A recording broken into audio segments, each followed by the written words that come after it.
If you'll turn to Proverbs chapter 13, we're going to start there. It's good to see everybody tonight. Hopefully, we'll have some things that will be thought-provoking, something that you can possibly use in your life and examine your life tonight.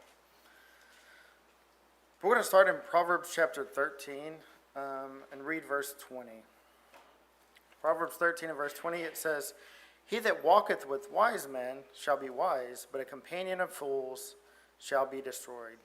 So here Proverbs points to this idea that the people around us can influence us, right? It talks about, the fact that if you're walking with wise, you could become wise. If you're with fools, bad things happen, right? You could be destroyed. And so the Bible talks about this idea about the impact people around us can have. That can be very positive, as you can see, as you walk with wise people, or it can be a very negative thing on us as well. There can be destruction brought to us by the things that or the people that we're around if it's a negative thing.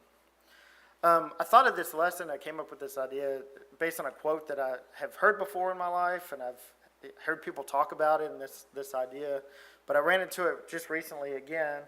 It's by a motivational speaker, Jim Rohn, I think is how you say his name, but he said, "You're the average of the 5 people you spend the most time with." You're the average of the 5 people you spend the most time with. It's an interesting idea to think about who are you spending time with? Who are you around? And he kind of puts it out there. You're kind of become the average of those 5 people. Again, like I said, something I've heard before. I've heard people talk about that idea and who you're around to try to maybe improve yourself, so to speak. I've heard it at work before, and with the idea of, you want to be around people that can help you be better in your life. And so this idea is that, you're going to start to think like those people. You're going to start to behave possibly like those people that you're around a lot, that you're even going to start to maybe dress like the people that you're around a lot. And so they have influence in our life. Another saying that I've heard is, "Show me your friends and I'll show you your future." Show me your friends and I'll show you your future. Again, with this idea of if I can see your friends, I can see what you're going to eventually become, because you're going to start to behave and act and possibly think and, like I said, even dress like the people that you're around. And so there's this idea that they have this influence in our lives. And so spending time with people can have an influence on your life. Hopefully, you look to be around people that help you become a better person, right? That help you achieve more in your life. There's some research I looked up as well or found.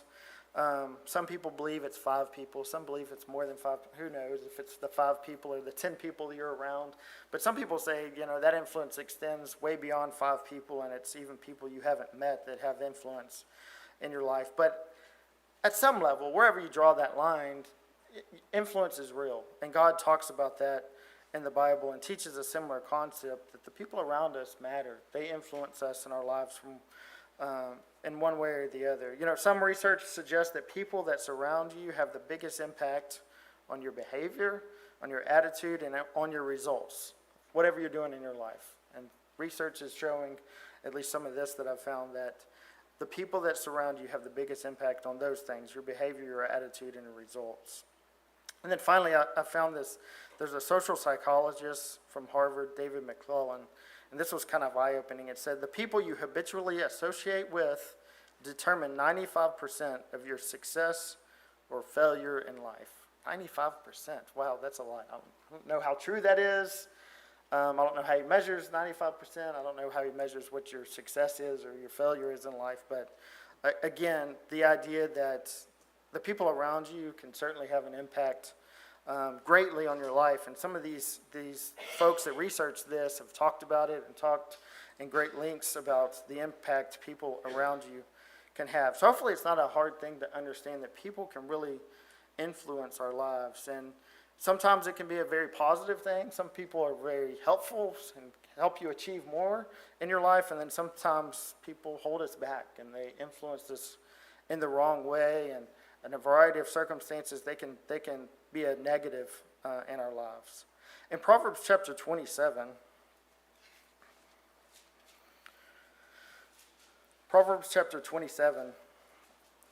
in verse 17, We can read there where it says, iron sharpeneth iron, so a man sharpeneth the countenance of his friend. So this idea of iron sharpening iron, taking a hard piece of iron and you rub it together, it can sharpen another piece of iron. And so those interactions between people can change each other. You can influence, you can shape another person. If you're in the presence of someone that's really strong in a particular area, they can help you and get you better and change you in a positive way, as it says, as it's alluding to here with this idea of iron sharpening iron. I'll give a sports example that I thought of. It's not a surprise maybe for me, but Kobe Bryant, I think about him being one of the best basketball players that has ever lived, probably. He came into the NBA straight out of high school, young kid, around all these NBA players, probably thinking, you would think, he's going to get better, he's going to be around all his teammates and that sort of thing. He was really focused and motivated on not just being better, but being the best. He was really determined to be the best that he could be and to be the best in the world.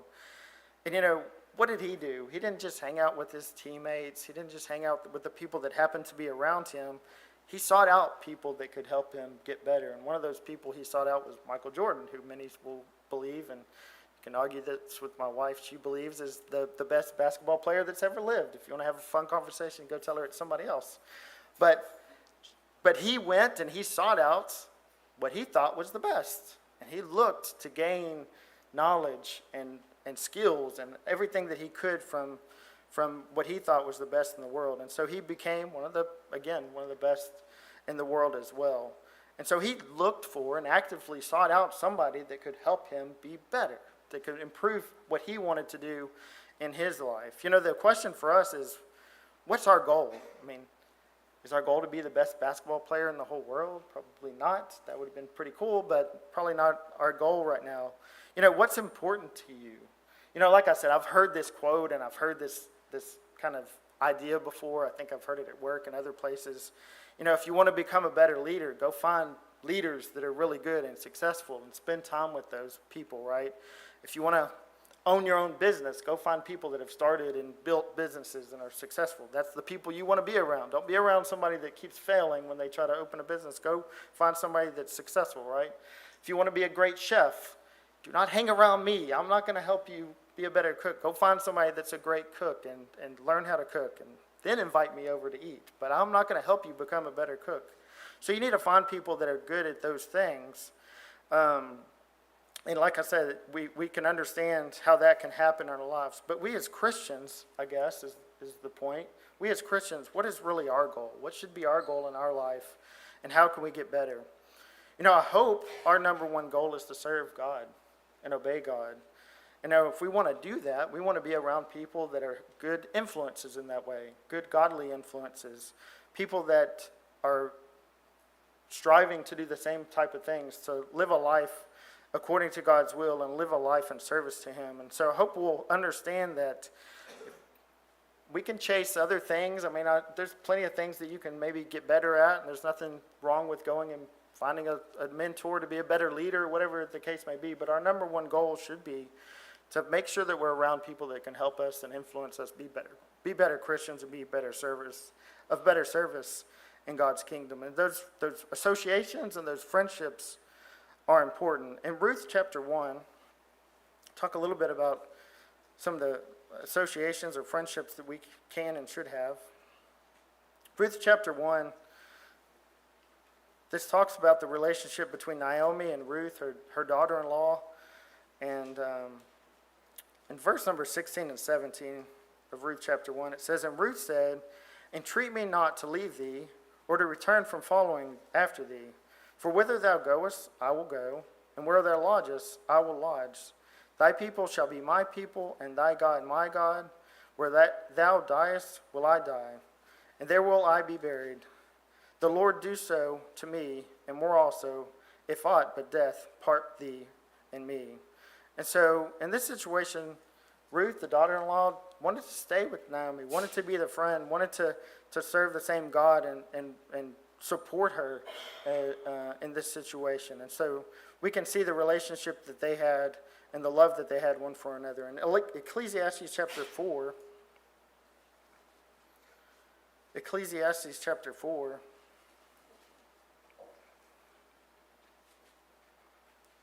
We can read in verse 9 and 10 where it says, "Two are better than one, because they have a good reward for their labor. For if they fall, the one will lift up his fellow. But woe to him that is alone when he falleth, for he hath not another to help him up." So we need to have somebody that's around us that's helpful, that can lift us up, can be somebody that's not pushing us down, not someone that's keeping us from serving God, but somebody can lift us up when we're struggling and be helpful. And sometimes we're going to be that person that's needing lifted up, and then sometimes we need to be the type of friend that's helping lift up others as well and be on this other side of that. In John chapter 15,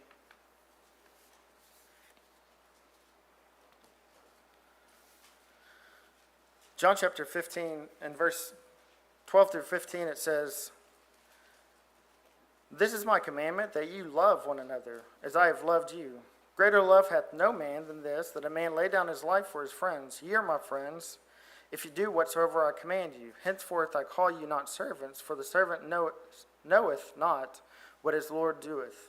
But I have called you friends, for all things that I have heard of my Father I have made known unto you."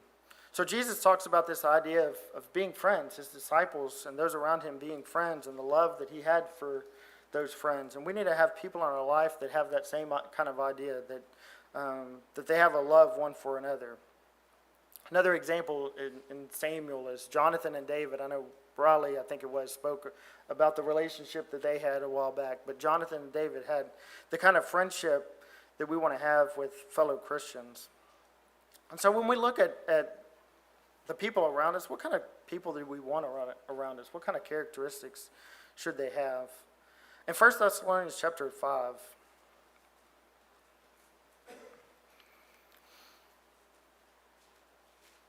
verse 11, it says, "Wherefore comfort yourselves together and edify one another, even as also you do." We need to have friends that encourage, that comfort one another, that edify one another, that help each other. And those are the types of people that we want to make sure that we're around. Again, putting away some of those friendships or so-called friendships that don't do this, that maybe push us down. In Galatians chapter 6,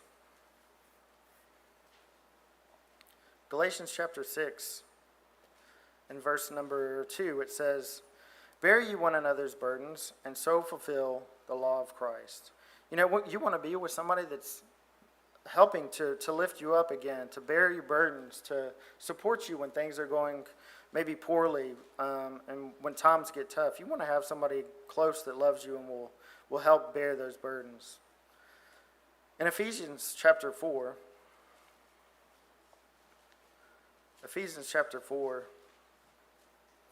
verse 15, it says, "But speaking the truth in love may grow up unto him in all things, which is the head, even Christ." We need to have godly friends that speak the truth, that love us, and are willing to speak the truth to us in love. James chapter 5 and verse 16 says, slow down. James chapter 5 and verse 16 says,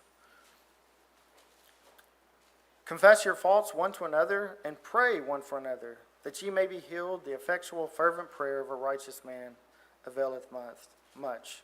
We need to be able to hold each other accountable, to talk to one another, to confess our faults one to another, so that we can lift each other up and work together and pray for one another. I want to have people that would care enough that they would pray for me and pray for my well-being. And those are the types of people we want to have in our lives, so they can be helpful to us and also love us enough to pray for us. In John chapter 15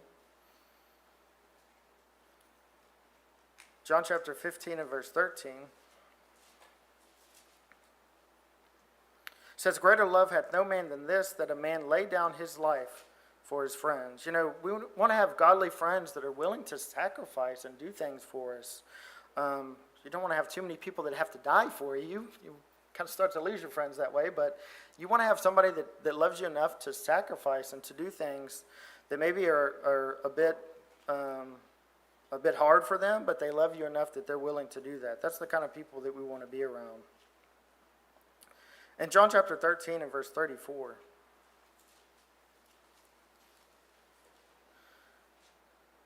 John 13 and verse 34, it says, A new commandment I give unto you, that you love one another, as I have loved you, that you also love one another. By this shall all men know that ye are my disciples, if you have love one to another. Again, stressing the need that we need to have people around us that care for us, and as Christians, we need to make sure we care for and love one another. And then finally in 1 John chapter 3,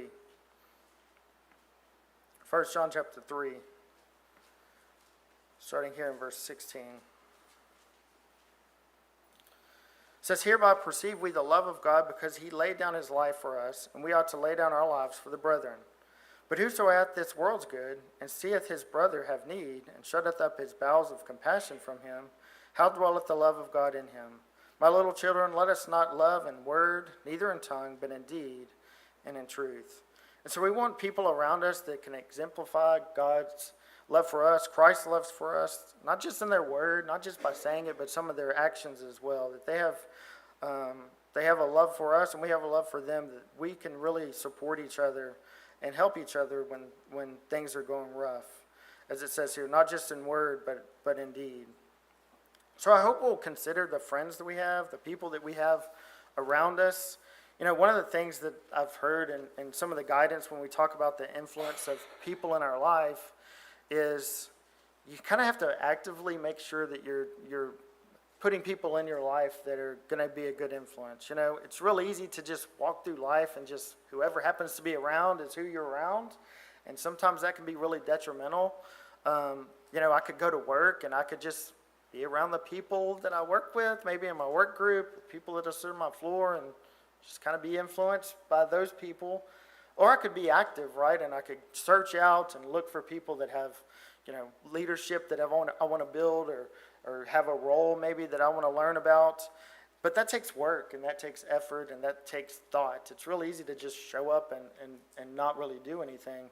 And I guess the challenge tonight is for us to do the same thing in our daily lives, and think about the people that are around us, and make sure we have godly influences, not just kind of go through life and, well, whoever's around me happens to be around me, but really think about the relationships we have, and think about the people that we're around and the people we're spending a lot of time with, and make sure that that's the kind of people we want to become in our life, because like they at least try to say is we become an average of those people that we spend a lot of time with. So I know I haven't spoken very long, but hopefully something to think about. Really think about the people we're spending time with. If you look out and you look at the 5 people or the 10 people or whatever number you want to think about, and you think, you know, these aren't. If I become these people, this is not where I want to end up. Then maybe we want to really examine our lives and take a step back and make sure we're spending our time with godly influences, godly people, and make sure that they're helping us get better and not pulling us down. So, like I said, a few thoughts for tonight to hopefully examine our lives. We never know the minds of those that are here. There may be someone that needs the prayers of the church for whatever reason. We certainly invite you to come. Or if there are ones that would like to obey the gospel and be added to the kingdom and be baptized, we certainly invite you to come as well as we stand and sing the song of invitation.